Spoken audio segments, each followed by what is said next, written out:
Greetings Rastafari family, and welcome to another video on Rasta Wifeline. Today I'm going to be reasoning on the virtues of a Rasta woman. What makes her a royal, successful, influential and beautiful woman to know and behold? What are the qualities that she should strive to emulate in her being? I will provide a list of 14 virtues that a Rasta woman should possess. Of course, there are many more than that, but these are 14 important virtues that I think we should always consider in evaluating ourselves. How can we be better women? How can we elevate ourselves and each other? In creating this list, I myself found that there were definitely areas where I need to put in some more work, but there were also some areas where I feel self-assured that I've made great strides and I have really embodied such virtues. I have been reminded of the importance of ensuring that my children receive good examples of these virtues from me so that they too can learn how to be a proud, strong, wise, relentless pursuer of their own goals and their life's path. So without further delay, let's get into the list. The first on the list is divinity. The Rasta woman is a goddess in the flesh, a spiritual being having an earthly experience. She is a creatress, a queen of life, light and love. She is 1/3 of the divine Trinity. She knows that her ability to bring forth life from the spiritual to the earthly plane is a gift of the divine. The world is in her, it is of her, and she is the world. She must know her glory and her worth in this divine role and understand who she was before, who she is now, and her purpose for the now and the future, so that she may continue to elevate and evolve into her highest self. Being in touch with her own divine nature is her true crowning glory. Her knowledge of self is her divine crown. She lives a sacred life and creates sacred space around her. She will manifest Zion in her sacred womb and in her heart. The second virtue is self-respect. Being one with her divine nature and purpose comes with a heavy dose of self-respect. She knows who she is, what her role is on this earthly plane, and she treats herself with the utmost care and intention in contributing to the circle of life and her tribe and community. She treats her mind, her spirit, and her body temple with respect and love, with truth and goodness. She does not defile herself with pollution, whether in the form of toxic or negative thoughts, people, or information. She does not sell her body or use her body to get what she wants from men or others. She does not compromise her values for gain, no matter what it is. She will not carry herself in a manner that does not represent the queen and the spiritual being that she is. She will be mindful of how she treats others and how she is treated in return, being sure that all her interactions are rooted in respect, love, truth, and honor. Because she respects herself, she knows that whatever she wishes to receive has to serve her authentically and align with her opinion of herself. She knows her worth and treats herself as the priceless treasure that she is. Number 3, intelligence. A Rasta woman is a woman who knows. She has knowledge about so many aspects of life and the world around her that she carefully molds herself into a well-rounded unit of productive purpose. She never stops learning. She never stops edifying herself. She never stops elevating her skills and her mind. She pursues knowledge in everything that interests her. She is also a teacher and shares her ideals with others, spreading the good word around for the benefit of her tribe. She can make important decisions in all manners of life because she informs herself as needed. She plans, she takes care in her actions, she does not act in haste or ignorance. She is intelligent enough to know how to behave herself in the home and in public. Number 4, discernment. As an extension of her intelligence is her discernment, her shrewdness, just as was the way of the Empress Manan Asphalt. She is a discerning person. She is sensitive to the vibes around her. She is attuned to her intuition. She is able to chart her path before her, seeking what is good and right, and casting aside what is damaging, because she is capable of judgment, of weighing pros and cons, and seeing things as they truly are. She is smart and wise enough to know what activities are beneficial to her and what are not. She cannot be fooled by Babylon or any individual that seeks to deceive her or members of her tribe. She is capable of discerning the ways and moves of her kingman as well, advising him on what feels wrong or advising him on the company he keeps. She does this respectfully, speaking from the heart and the gut or her intuition, not in a condescending manner. She is a keen judge of character, therefore, and this is one of her protective attributes as a lion and as a queen. Number 5, temperance or self-discipline. The Rasta woman respects herself and therefore she has self-discipline. She is a strong and sacred woman, and that means that she has the capacity to exercise self-control. She controls how she reacts to tense and negative situations. She controls how she reacts to tribulations. She does not fight and abuse others. Her mouth is not filthy.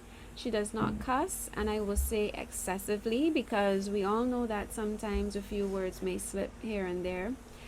She is not one who speaks with violence. She does not bring others down with her words and actions. She has great restraint in difficult or frustrating situations. She does not lash out. She controls her temper in the home, how she deals with her partner and the children, as well as her friends and family. Because she is intelligent and self-respecting, she also knows how to be disciplined in the way that she treats herself. She takes care of her body with what she eats. She exercises. She feeds her mind also with the right things and shuns anything that she knows is a pollutant. She is idle. She feeds her body, mind, and soul with the fruits of the earth and waters. She is sober. She abstains from harmful substances that addle the mind. She is disciplined in her works as well. She applies herself to her projects and accomplishes her goals because she knows she is worth the rewards. She exercises patience and restraint when dealing with difficult personalities in her job, whether it be an employer, a co-worker, or customer. She is respectful, cheerful, and courteous while being strong-willed and uncompromising in her self-respect. Number 6, cheerfulness. The Rasta woman is so blessed that she is a cheerful person. She is cheerful in her soul, cheerful in her body, cheerful in her home, cheerful in her works, cheerful in her relationships. People wish to bask in her presence. They wish to reason with her because she is a light in their life. They stop on the street and stare because of this happy vibe that radiates from her person.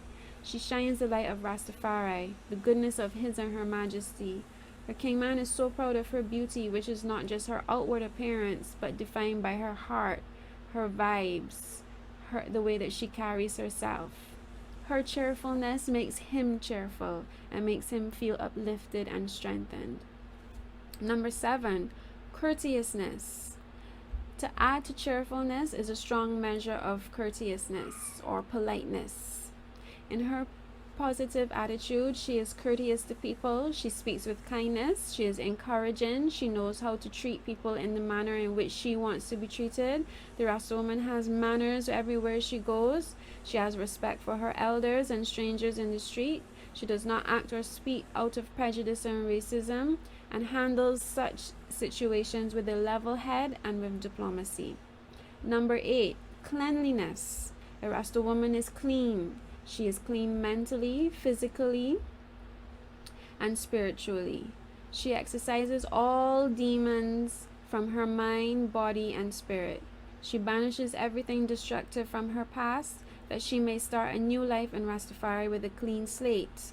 She keeps her mind and actions clear of negativity, such as jealousy, envy, vindictiveness, and self-denigrating thoughts and deeds. She doesn't speak badly about herself. She doesn't think badly about herself. This is a clean way of developing your character. Cleanliness is godliness, as we all have been told. She keeps her body clean. She washes regularly, practices good oral hygiene. She keeps her home clean and fragrant, and her clothing is clean and well made. She makes the effort to present herself to her kingman and the world with beauty. She cherishes her natural beauty. She is proud of her person and values herself. She teaches her children these important values of deportment as well. She ensures that her family is well maintained and moves about in society with pride and self respect. She is spiritually clean in the sense that she practices and acts with faith and righteousness. She is balanced in ma'at. She reads texts that keep her spiritually minded, whether it's scriptures, the writings of Kemet, the speeches of His Majesty, and other black authors and revolutionaries. She also practices meditation, fasting, dance, exercise, and other physical acts which cleanse her temple. She is the living Ma'at. Number 9, tenacity. The Rasta daughter is a pillar. She is steadfast, unwavering, persistent, and hardworking. She has the patience and temperament to work for that which she wishes to obtain. She does not give up no matter how much it takes, no matter how long it takes to achieve her goals. She also applies her tenacity to her home. She understands the power of the nuclear family. She understands the importance of solidifying the royal African family, no matter how hard it may be at times to keep the balance. She is persistent in keeping her home unified and cheerful, and her marriage as well. She is relentless in providing the best care for her family at all times. And tenacity leads to the next virtue, which is number 10, patience and long suffering. The Rasta Queen is a pillar of strength because she has patience and is able to endure and persevere through all trials and tribulations without allowing them to crush her spirit. She suffers at times, but she does so while keeping her head held high, her household in order, and herself in good health and presentation. She understands that nothing worth having comes without hardship, which essentially builds character and strengthens her as a lioness. She does not give up when things are hard or when it seems like she will never reach where she wants to go or achieve that which she strives for. But that doesn't mean that she doesn't know when it is time to change course and approach her goals through different methods. She is discerning. She can endure any situation that requires suffering and hard labor. She is grateful for any support that she receives, and she is strong enough to know when to ask for help. But even in doing that, she endures without debasing herself or any other person. She may suffer, but she does not let it destroy her because she has faith and security in universal favor. She knows that tomorrow is a new creation and that there's a rainbow at the end of every storm. She knows that Jah is always there and is always protecting her. Number 11, gratitude. She also practices gratitude in the midst of everything she endures. She is grateful for her home and marriage, her children, and her works.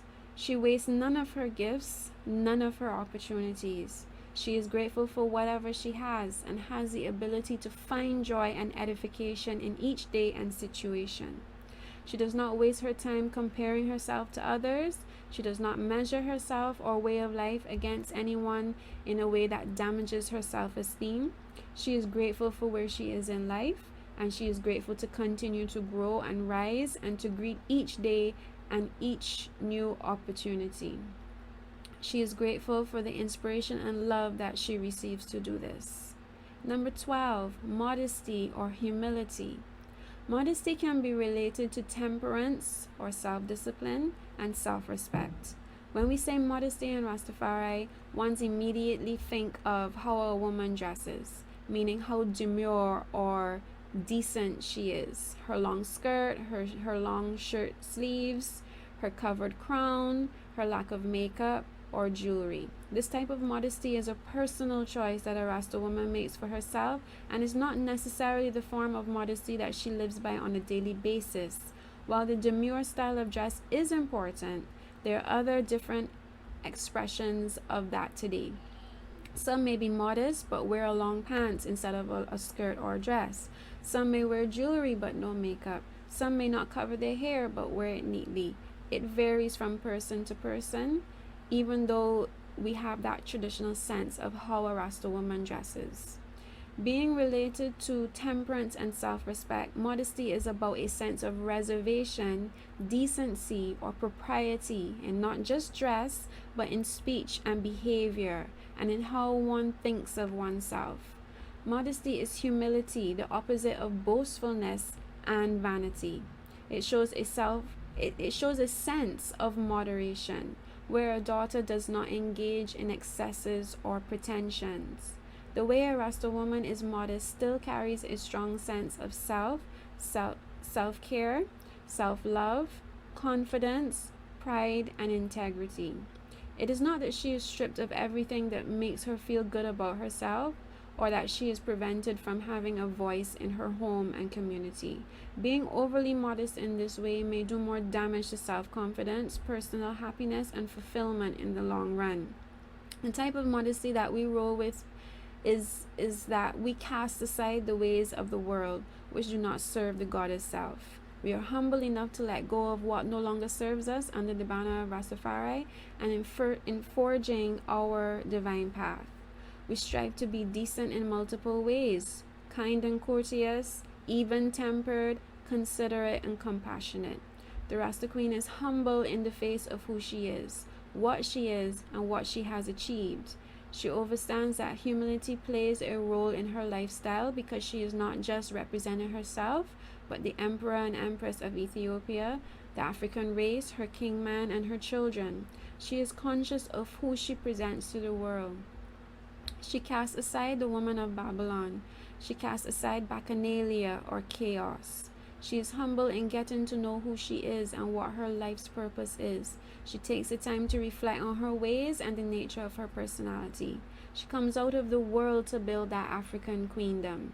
She sets aside the mainstream world with all its lies, misrepresentations, sickness, and iniquity to be her true self, to be a goddess. She is forever a student, humble to learn and humble to teach. Number 13, charity. Charity is an act of love and goodwill. It is a blessing to the soul to be able to give and expect nothing in return. As mothers and wives, Rasta women perform acts of charity daily. Everything she does comes from a place of unconditional love. It is also a blessing to the community for a sister to share her skills and knowledge and to donate what she can. Her contributions to the upliftment of Rastafari are priceless and truly rewarding to all that receive her good works. Empress Menen was very selfless and charitable. She often used her own money to provide education for young women, establish businesses, or take care of elders and churches. But while it is important to be charitable, loving, and selfless, a Rasta woman should also be charitable with established boundaries. She should not give more than she rationally can give to anyone because she must still carry a sense of self-preservation. She must not overfill her cup. She must not allow others to abuse her kindness. Her acts of charity must not rob the family of what it needs either. We all meet people who see the good in us, who observe our talents, and who will take advantage, disregarding the cost to our personal well-being. Some call them energy vampires. So while it is good for a daughter to be selfless, to share her talents, and to do good work for others, she must be wise in her actions, and she should not be afraid to be charitable on her own terms in certain situations. She also must not overstep the boundaries of others in being charitable, simply offering what is asked rather than enforcing her will upon others. She must teach her children the wise mind behind charity as well, teach them how to stand up for themselves when others also wish to compromise that charity. This is an extension of intelligence, self-respect, and discernment. Number 14, authenticity. The final virtue of a Rasta woman that I will mention, though it is definitely not the last, is authenticity. A Rasta woman is a Rasta woman because it feels right in her soul that this is who she is meant to be. She is not taking up this culture, dressing, acting, or worshiping in a manner that does not sit right in her soul. She is not pretending just to win the love of a man. She is not pretending because it suits her career choice. She understands the weight of her decision to say Rastafari, and she understands who she is representing and what she stands for as Rastafari. She is Rastafari authentically. It is a calling, a sighting, or it is a liberty that she has learned from her parents, and she knows that compared to mainstream society, that Rastafari is an honorable way to live. It is an expression of African spirituality, which is truly complex because it incorporates so many cultures and religious ideals, but also ancient and wholesome values. She blossoms into her true self because she is true to her heart and emotions, and she knows what she wants out of this life.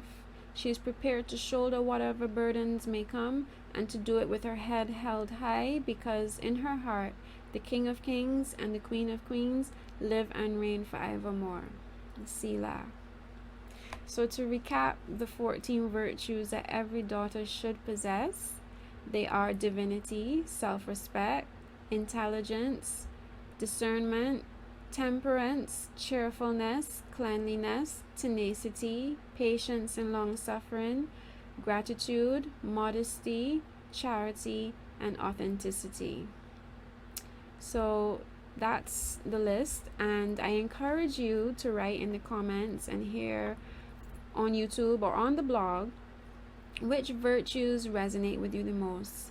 Which virtues do you think I should have added and which you find are very important? Such as like maybe creativity or faithfulness. Thank you for being here, and please make sure to subscribe to the channel and to the blog spot.